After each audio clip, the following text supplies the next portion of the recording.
Chak lamliba mi aduna chak leiba mafamda chanaba chatli. Khaurangliba mi aduna su ising leiba mafamda thaknaba chatli. Matam asigi mi singna thawaida aram khaurangba leitriba asi karigino.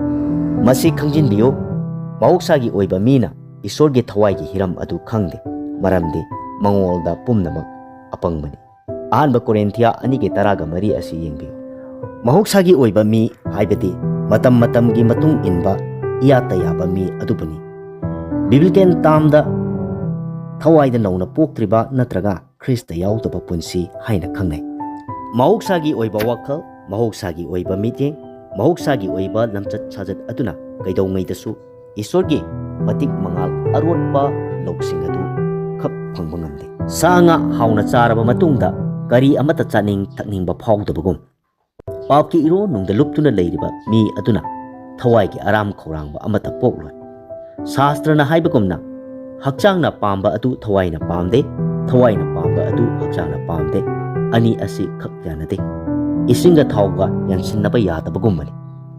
Galatia 5:13 asida yengbiyo. Kristada nauna poklaba mi adu papta lotuna leiba ngamde. Maramdi maha Kristada nauna poklabani amasung Kristagi thawai adu mangonda lei. Ahanba Johan 3:8 yengbiyo.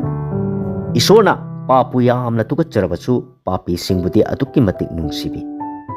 Adum oinamak sengdana asengba saba, khangdana akhangba saba, udana uba saba, phattana afaba saba, makoising adubudi ibungona yamna tukachai.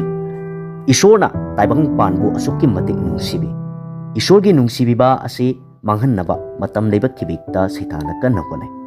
Ani ase matam leiba kibikta thori chingnabagumna chingai. Isortaki khongkap ama lapthokpa matamda saitana khongkap ama naksilabani. Bible na asumna phongdokpi Isor ibungoda naksillu aduga ibungo mahakna nangwanda naksinbigani. Jacob 3:9 asida yengbiyo.